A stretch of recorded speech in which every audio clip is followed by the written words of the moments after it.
Welcome to Big Pharma. Big Pharma being a game I covered, released quite a while ago, and it's a game about basically a pharmaceutical company making drugs from ingredients and then selling those drugs to the market. So you can be like, advertising campaign, you really want this drug to treat your problem. And then also you can make people think they have problems by advertising. And then people will be like, oh my god, I need this drug, I've got this disease, quick, I need to fix it. You can also do stuff like gifting things to doctors. You'd be like, oh, I'll buy you this lavish meal and send you bottles of wine and send you tickets to a concert or whatever. And then doctors will like to prescribe your drug and you get more money that way. I don't think I want to play this game anymore. But the problem is, I don't think I have that much of a choice. So, pharmaceuticals, they're supposed to be good for us, right? I mean, they contribute to society, to our public health, to our comfort, to our overall well-being. We need drugs. There's no question about that at all. Pain management, brilliant, and drugs are necessary. But pharmaceuticals are first and foremost a business.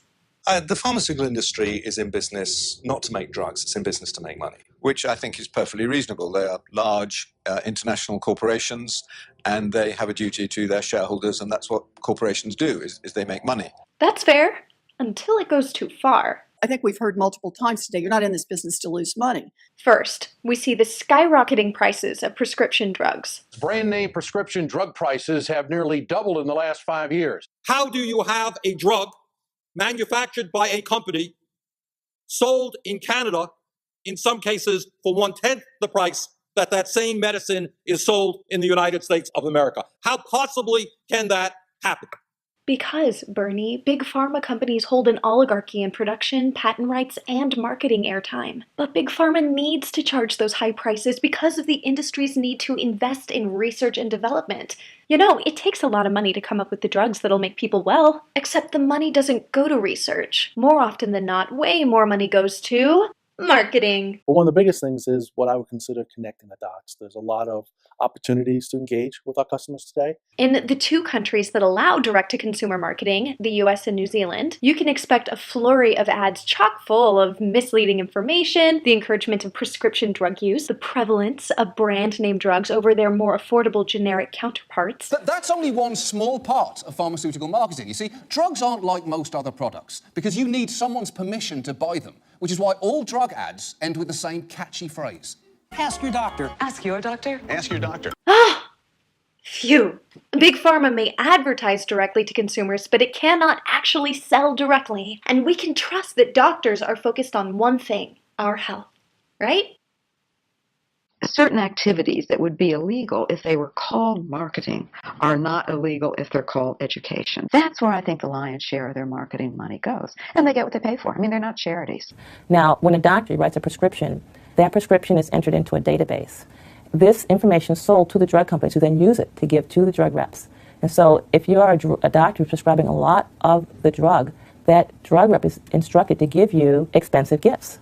If your profile falls off, it's also a drug rep that is sent to your office to give you a dressing down. The pharma rep presence begins right at the get-go in medical school. They can't market to doctors, but they can give them free lunches, hint at bonuses and promotions, even nominate them as thought leaders, a title given to physicians that rep a particular drug, publish its endorsement, advocate for it at conferences and professional events, all paid for by the pharmaceutical company. In fact, the publications and conference speeches are usually written by the company themselves, and the doctor's expected to stick to the script. But should these drugs even be prescribed in the first place? Aggressive prescriptions are leading to an epidemic of addiction and mental health issues, and the reward for prescribing is high. Much higher than, say, if an individual were healthy and no longer needed the drug. What the drug companies are doing now is concentrating on lifestyle drugs that can be marketed to vast numbers of people, and the market can be easily expanded. But you know, like we said at the beginning, big pharma is a business, and businesses market. So why are these practices more harmful to society than other industries which all do the same thing? Well, as Dr. Marcia Angel put it, drugs are different. These are products which, when prescribed carelessly, don't just result in the simple dissatisfaction of a consumer. The consequences can be extreme, even fatal. Medically prescribed drugs are not products that we want to be influenced by anything other than their ability to help people. So, what happens if Big Pharma is allowed to continue its minimally regulated, shareholder, and neoliberal market-driven practices? It's pretty clear where this is going. The rich get hooked. The majority of supply of these misused prescription opioids are coming from legally written prescriptions. What we're seeing is an epidemic of prescription drug abuse. We now have more people dying as a result of overdoses driven by prescription drugs than are dying from gunshot wounds in this country. There's going to come a day where we are all of us, adults and children alike, are diagnosed with at least one disorder, maybe up to a dozen disorders, and we are put on mandatory medications. And the poor get overlooked. People are dying and the medicines are in my briefcase.